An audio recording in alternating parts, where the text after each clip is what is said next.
보내고 실감나지 않지만 여러분 팔레스타인은 건기와 우기가 있어요. 건기가 되면 비 한 방울 내리지 않습니까? 강물조차도 다 건천으로 말라버리는 거예요. 그때 물을 찾는 일은 사슴에게는 생명을 건 모험이에요. 물을 찾으면 살고 물을 찾지 못하면 죽는 것입니다. 그런 건기에 사슴이 목이 말라 물이 있는 곳을 찾아다니느라고 정신없이 헤매는 이 갈급함으로 하나님을 찾아야 된다는 거예요. 그런 마음으로 의를 삼아야 된다는 거예요. 하나님이여, 사슴이 시냇물을 찾기에 갈급함같이 내 영혼이 주를 찾기에 갈급하나이다. 내 영혼이 하나님 곧 생존하시는 하나님을 갈망하나니 내가 어느 때에 나아가서 하나님 앞에 배울고. 여러분 그 마음을 들여다보시기를 바랍니다. 하나님을 만나고 싶은 간절함이 묻어져 있지 않습니까?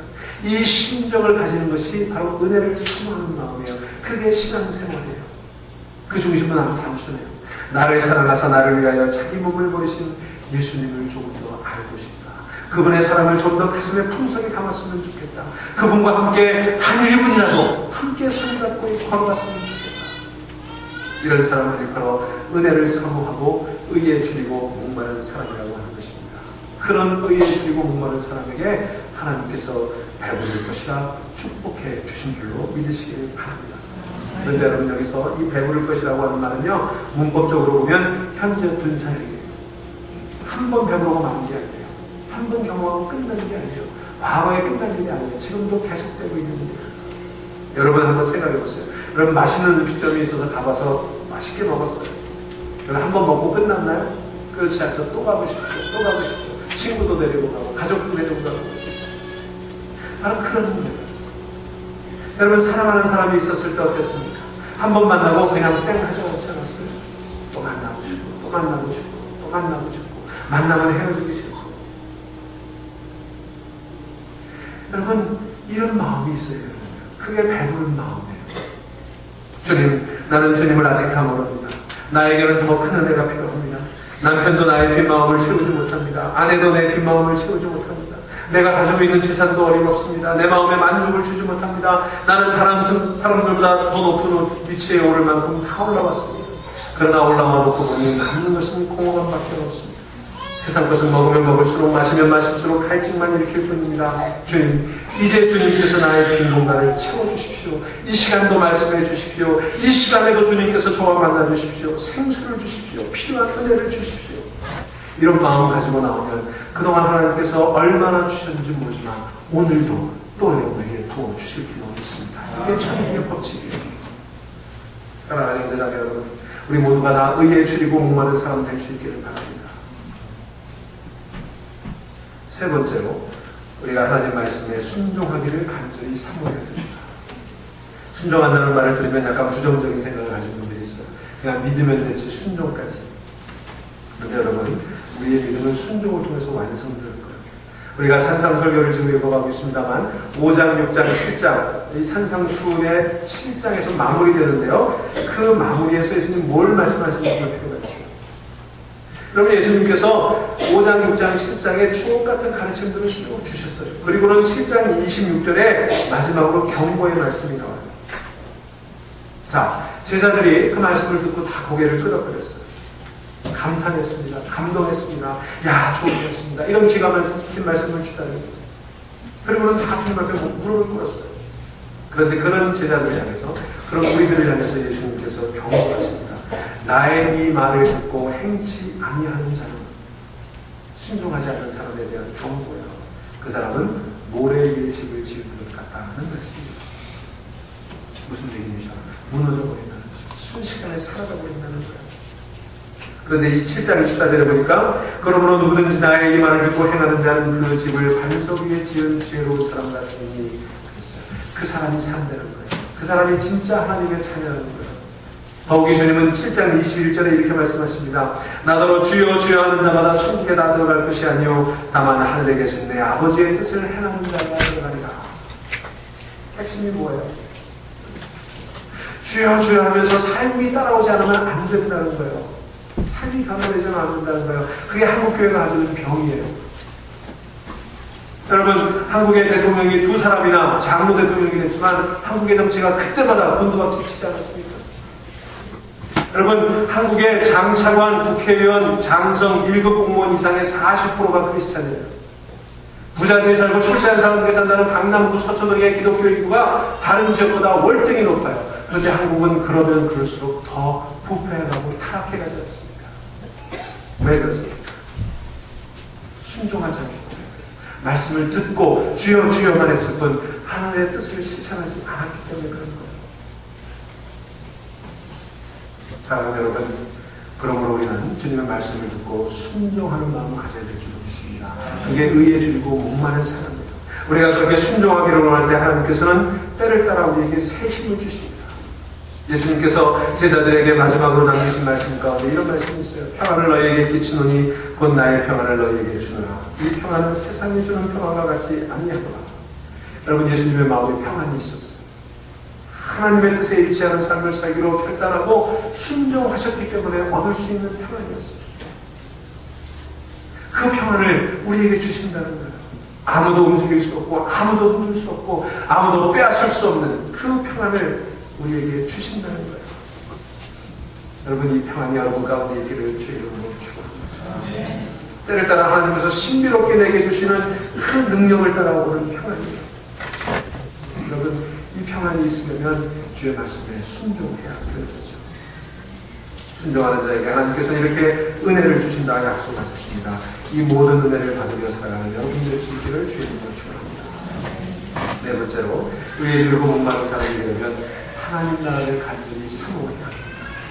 하나님의 나라가 무엇입니까? 아직도 예수 믿지 아니하는 모든 사람들이 복음을 듣고 예수를 믿어 하나님 앞으로 돌아와 구원을 받아 완성되는 것이 하나님 나라 아니겠습니까? 그러니 하나님 나라는요, 지금도 완성되어 가고 있는 중인 거예요. 다시 말로 하면 이 세상을 구원하는 게 하나님 나라예요. 좀 더 좁은 의미로 말하면 사람들을 구원해서 자기 자녀로 삼는 것입니다. 이게 하나님의 뜻이에요. 이게 하나님의 소원이에요. 이게 하나님의 꿈인 것입니다. 그러므로 의에 줄이고 목마른 사람은 자나깨나 하나님 나라가 이 땅에 임하는 꿈을 갖고 사는 것입니다. 그리고 그 나라가 임하도록 하기 위해 나는 무엇을 해야 됩니까? 오늘 나는 어떻게 살아야 됩니까? 나의 젊음을 어떻게 준비하고 한 생을 보내야 될 것인가? 비록 지금 나이가 들었지만 남은 여생을 어떻게 마무리할까 끊임없이 생각하며 살아야 한다고 하는 것입니다. 그것이 바로 의에 줄이고 목마른 사람의 모습인 것입니다. 사랑하는 여러분, 의에 줄이고 목마른 사람으로 하늘나라를 사모하며 살아갈 수 있기를 주의 이름으로 축원합니다. 여러분, 우리는요, 무엇을 꿈꾸며 살아왔습니까? 우리가 눈만 뜨면 뭘 꿈꿉니까? 우리나라 사람들은 눈만 뜨면 인사가 아침 먹었냐, 3시간 지나면 점심 먹었냐, 또 3시간 지나면 저녁 먹었냐, 먹는 게 인사였어요. 그만큼 중요했죠. 그러다 보니 지금도 만나는 인사가 뭘 먹었냐, 지금도 여행을 가면 문화하고 역사하고 이런 거 다 필요 없어요. 그래서 뭘 먹을까, 먹자고요. 그래서 태국에 가서도 저들의 문화유적을 바라보기는 그냥 뱀을 어디서 파는가 찾으러 돌아다니는. 여러분, 지금은 조금 살만해졌기 때문에 이제는 아침 먹었냐 점심 먹었냐 이런 이야기를 하지 않지만 우리 마음속에는 여전히 눈만 뜨면 무엇을 먹을까 생각하면서 살아가고 있지 않습니까? 그런데 예수님께서는 그러면 안 된다고 말씀하십니다. 세상 사람은 먹고 마시는 것을 앞세우지만 너희는 하나님 나라를 앞세우라. 너희의 최우선순위는 하나님 나라여 그의 의가 이루어지는 것이다. 밤이고 낮이고 너희들은 그것을 앞세우라. 먹을 것보다 앞세우라. 마시는 것보다 앞세우라. 배고플 때도 그것을 앞세우라. 고통당할 때도 그것을 앞세우라. 심지어 생명이 끊어지는 마지막 순간에도 하나님 나라와 그 영광을 앞세우라. 그게 하나님의 자녀다. 하나님의 나라를 갈망하고 그 하나님 나라를 앞세우면 세상 사람들이 걱정하고 앞세우는 먹고 마시는 문제는 내가 해결해주겠다 약속하시는 거예요. 여러분, 그 약속을 믿으세요?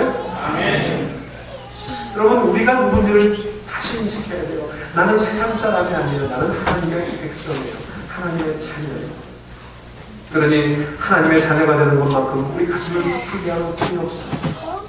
따라서 내가 부하든지 가난하든지 내가 성공한 사람이든지 실패한 사람이든지 내가 청년이든지 노년이든지 내가 성직자든지 평신도든지 가릴 것이 없이 남자든지 여자든지 가릴 것 없이 어떤 형편에 있을지라도 우리의 관심, 우리의 최우선 순위는 하나님 나라가 이 땅에 이루어지는 것이 되어야 할 줄로 믿습니다. 여러분, 이 삶의 변수를 되찾으시기 바랍니다. 여러분의 가슴에 무슨 꿈이 있습니까? 여러분의 삶의 초점은 어디에 있습니까? 무엇을 놓고 갈증을 느끼십니까? 무엇을 놓고 배고픔을 느끼십니까? 무엇을 놓고 아침 저녁으로 꿈꾸십니까? 여러분, 하나님께서 우리 모두에게 하나님 나라의 꿈을 주시고 열정을 주시고 갈증을 주시고 배고픔을 주셔서 우리의 삶 전부가 그것을 중심으로 하루하루 이어질 수 있게 되기를 축원합니다. 그럴 때 하나님이 우리를 축복해 주시는 거예요. 우리 모두 다 고단한 인생의 삶을 살아갑니다. 참 쓸쓸하고 허탈하고 그래서 배고프고 목마르죠. 시인 도종환 씨는 그의 시 쓸쓸한 풍경에서 이렇게 노래합니다. 쓸쓸한 지 오래되었다. 들끝에 미루나무 한 그루 내 안에 혼자 서 있은 지 오래되었다. 나뭇잎 무수히 떨리는 소리로 낯선 산기슭 떠도는 지 오래되었다. 언덕의 나무들은 만나도 그중 쓸쓸한 풍경만 만나죠. 강줄기를 따라가다가도 시린 저녁 물길 옆에서만 오래오래 머물렀다. 서산 너머로 달이 지듯 소리 없이 사랑도 저물면서 풍경 안에 서고 밖에 서고 쓸쓸한지 오래되었다. 그렇죠. 우리 인생은 쓸쓸한 거예요. 목마르고 배고픈 거예요. 젊어서 신혼일 때도 쓸쓸했죠. 결혼해서 신혼일 때도 쓸쓸했어요. 아이를 낳아 키울 때도 쓸쓸했고 아이들이 다 장성해서 떠나버린 지금도 쓸쓸하죠. 나이 들어 이제 몸이 예전 같지 않은 노년의 삶도 쓸쓸합니다. 여러분도 쓸쓸하고 저도 참 쓸쓸해요. 쓸쓸한 지 오래되었어요. 무엇으로 그 쓸쓸함을 달래시겠습니까? 명예로, 부로, 쾌락으로 다 해봤잖아요. 쓸쓸한 지 오래되었다. 여러분, 그 쓸쓸함 의에 줄이고 목마를 때만 해소될 수 있을 줄 믿습니다. 저 팔레스타인의 언덕을 숨가독에 오르던 물을 찾아 헤매는 사슴처럼 그분을 만나지 않으면, 그 나라와 그의 의를 구하지 않으면 이 쓸쓸함 누가 가시게 할 수 있을까요? 주님밖에 없지 않습니까? 그 주님을 향한 그리움, 그 갈망, 그 열정을 가지는 것이 의에 줄이고 목마른 것이고 그들만이 참으로 배부르게 될 줄 믿습니다.